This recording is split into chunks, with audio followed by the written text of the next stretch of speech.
पक्का है तो स्वाभाविक है, इसलिए फायदा इसी में है। कुछ कहा नहीं तो लोगों ने पूरे भारत ने चलाया, बागेश्वर बाबा मौन है। क्या बोले, जिन्होंने भगवान को नहीं छोड़ा वो हमको क्या खाक छोड़ा। नाम बताओ। अब हमने यदि नाम बता ही दिया तो वो हमको निपटा देगा, कल निपटा देगा तो हम दूसरों के नाम ही नहीं बता पाएंगे।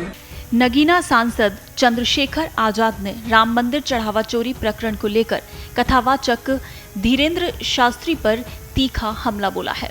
उन्होंने सोशल मीडिया प्लेटफॉर्म एक्स पर पोस्ट करते हुए सवाल उठाया कि दूसरों के जीवन के रहस्य बताने का दावा करने वाले बाबा अब राम के नाम पर हुए कथित घोटाले के आरोपियों के नाम लेने से क्यों बच रहे हैं।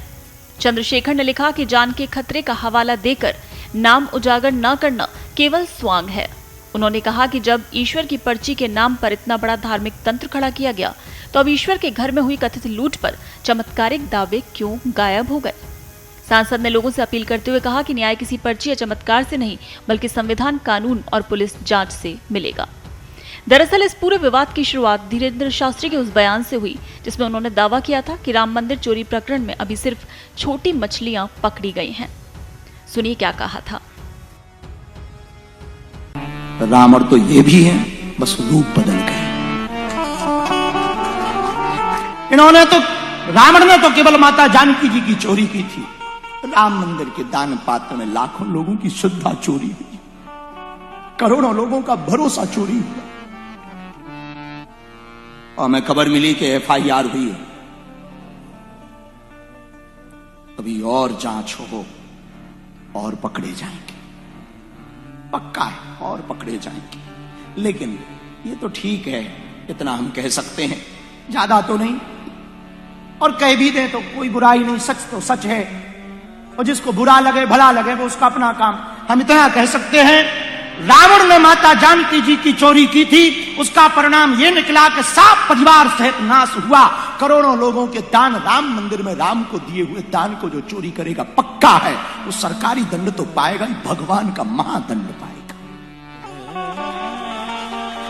महादंड पाएगा। ये तो पक्का है, महादंड पाएगा, उसे कोई छोड़ नहीं सकता। अभी भारत में एक घटना हुई, राम मंदिर दान पात्र की चोरी की।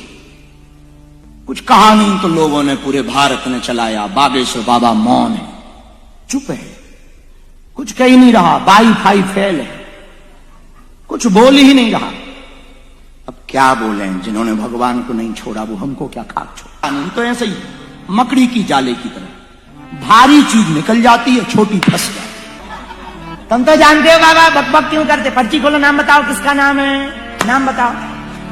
अब हमने यदि नाम बता ही दिया तो वो हमको निपटा देगा, कल निपटा देगा तो हम दूसरों के नाम ही नहीं बता पाएंगे। पक्का है तो स्वाभाविक है, इसलिए फायदा इसी में है। तो सुना आपने, धीरेन्द्र शास्त्री ने यह भी दावा किया कि वो इस मामले के कथित दोषियों को अच्छी तरह से जानते हैं, लेकिन यदि वो पर्ची खोलकर बड़े नामों का खुलासा कर दें तो उनकी जान को खतरा हो सकता है।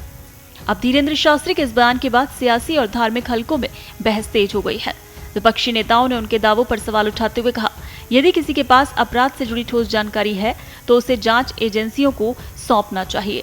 वहीं समर्थक इसे बाबा के साहसिक बयान के रूप में देख रहे हैं।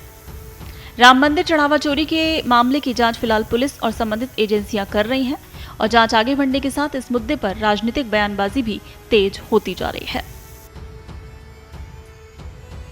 देश दुनिया की ताजा खबरें और वीडियोस के लिए अभी डाउनलोड करें पत्रिका ऐप।